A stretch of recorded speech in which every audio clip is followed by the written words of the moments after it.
You might be tempted to think that it's just legendary and mythical Pokemon that have interesting stories to tell, but that couldn't be further from the truth. In fact, a simple Pokemon like Bellsprout has legends that you have probably forgotten about or may never have heard if you didn't play the Johto games. But now, with the reveal of Mega Victrybell for Pokemon Legends ZA, looking at its design, Pokédex entries, and the video that revealed it, I've begun stitching together a story 25 years in the making.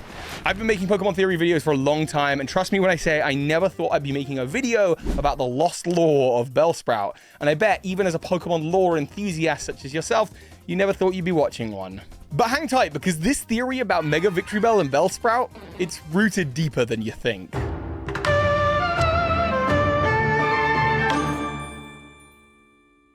So this is just the beginning. You may well remember on the eastern side of Johto, in Violet City, there is the Sprout Tower, a 3-tiered tower over 100 feet tall. It's said by the local sages who worship at the tower to be made from a Bellsprout, a real Bellsprout that was over 100 feet tall that resides at its center, the central column beam swaying left and right, back and forth, protecting the building from earthquakes and other natural disasters. Is it just a turn of phrase? Is it just inspired by Bellsprout's design? Or could there really be a 100-foot tall Bellsprout that became this tower? And not just this tower, because the towers of Johto, that's a whole legend in and of itself. Only a short walk and a pseudo-wudo away is Ecruteak City, where 2 9-tiered towers once stood, now sadly just the one. The Brass Tower is now the Burnt Tower, just a remains. But we see the Bell Tower, that same swaying structure.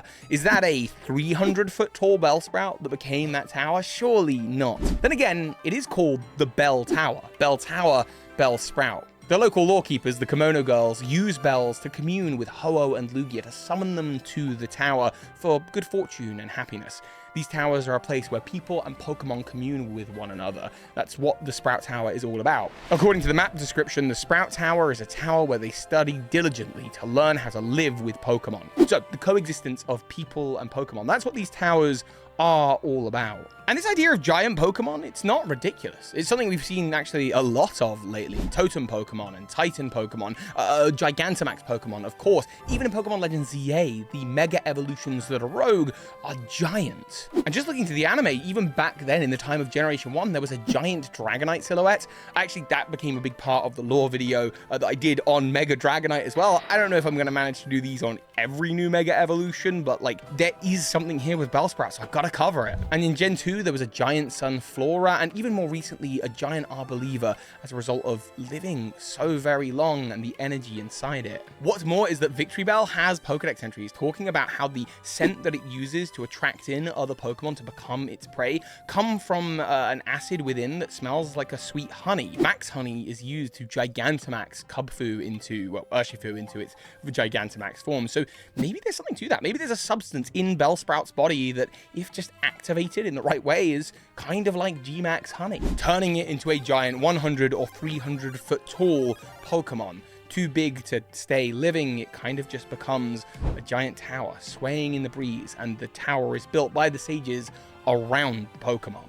If it does happen, it must be a very rare phenomenon, but it's clear that the tower isn't just built as a result of studying Bellsprout. Bellsprout is what the tower is all about. There are statues of Bellsprout all through the tower. There's a depiction on the back wall where the Elder studies, and the Elder and all their sages, they use 2 types of Pokemon, Hoot and Bellsprout. It's not just some myth or legend to them. They are the ones telling the story, who record their histories. They care about this Pokemon for more than just its strong and sturdy structure. Although, to be fair, a strong and sturdy structure sometimes leaves me in awe. Of today's sponsor, FlexiSpot, and their ergonomic E7 Pro standing premium desks. You've already heard about the FlexiSpot E7 Pro ergonomic standing desks. They're super popular. I've wanted one for a long time because I've not been able to stand up in my videos for ages. And I, like many of you, spend way too much time at my desk. Not standing and being healthy and moving my body, but instead sitting and playing games and watching YouTube videos. Given all that, and the fact that this is where I house like my valuable camera and monitors and all the nice things that I spend all my time using, it's so strange to me that for the last 2 months I've been using a free desk that I got off of Facebook Marketplace that was otherwise going in the bin. Why? Why did I do that? And I am thrilled that FlexiSpot reached out to me so I can stop living like a savage and start actually enjoying my desk. And hello are the days of the ergonomic E7 Pro FlexiSpot standing desk. Yes, not only does it feel premium and look great and come with instructions that meant I could build it so simply, but yeah, this is a standing desk with a weight capacity of 440 pounds. That's more than enough for a Whale Lord, although actually lore time, Whale Lord is a little bit lighter than it looks.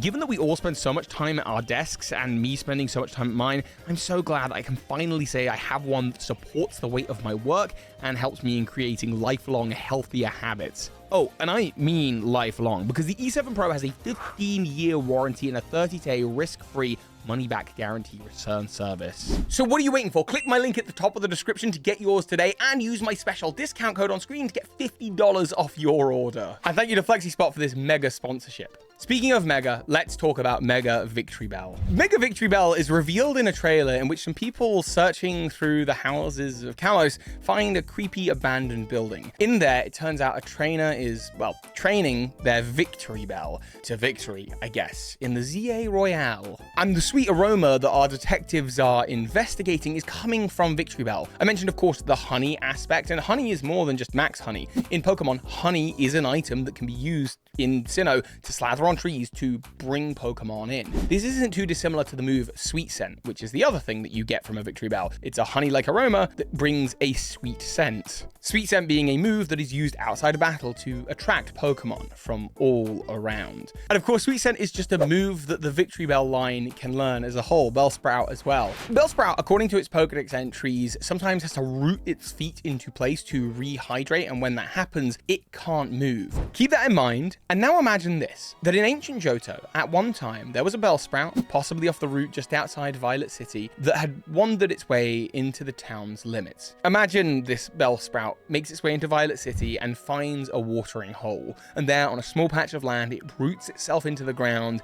and starts to rehydrate. It begins to grow. And then some awful people, for whatever reason, decide to trap the Bellsprout inside of a box, the central beam of the Sprout Tower. The Bellsprout is not able to run away and just begins to grow because it's getting all of the water it needs. And because it's got sunlight overhead, it just keeps growing and growing and growing.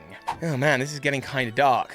But yeah, you can imagine a world in which a Bellsprout like this keeps growing to outgrow the confinement that it's in, and people keep building the confinement around it until eventually you end up with the Sprout Tower. There really is a Bellsprout in there. Oh, that's awful. But why would they do this? Well, because the Bellsprout has a quality, Sweet Scent, the only move that perhaps this Bellsprout knows how to use, and so it attracts in other Pokemon from the outside area, or perhaps just provides a nice aroma for Violet City.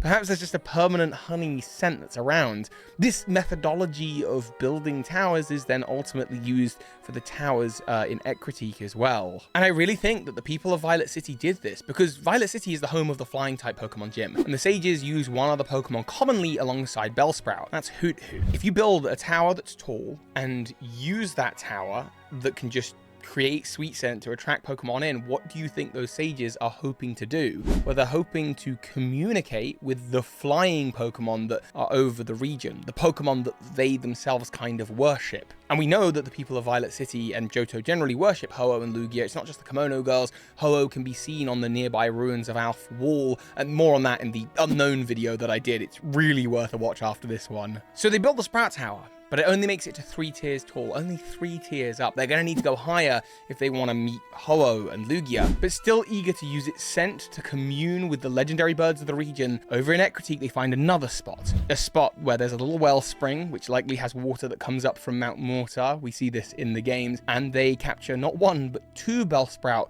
for a similar twisted experiment. And ultimately, 2 300-foot tall Bellsprout become the Brass and the Bell Tower. The Bell Tower named after not just the bells that they use to try and summon in and communicate Ho-Oh and Lugia, but also the Bellsprout themselves. And with 2 of them in place, and a sweet aroma signaling out to Lugia and Ho-Oh, they summon them in. And why do I make this jump? Is this not just speculation? Well, yeah, okay, maybe. But not only for a fact do we know that the bell tower is constructed with the same swaying beam that we see in the Sprout Tower, which is said to be the Bellsprout. So there must be a Bellsprout in there if that mythology is to be believed. But all across Equity City, surrounding these towers, are the beautiful golden leaves. They kind of break the landscape quite unnaturally. All the other trees around are perfectly green, but it's always autumnal there. Why? Because of the DNA of Bellsprout. Of course, Bellsprout doesn't have orange leaves, neither does Weepinbell or Victrybell. But Mega Victrybell? Or maybe that's just some Mega Victrybell DNA in the soil. Now look, you might think the theory's a little bit flimsy, but what isn't is your new FlexiSpot E7 Pro ergonomic standing desk, linked at the top of the description, and don't forget to use my code on checkout. Thank you to FlexiSpot for sponsoring this video, and if you'd like some more sturdy legendary Pokemon lore, I highly recommend. Thank you to all the Patreons who support this channel and keep us sturdy so that we can mega evolve and make bigger and better videos. The next lore deep dive is coming soon.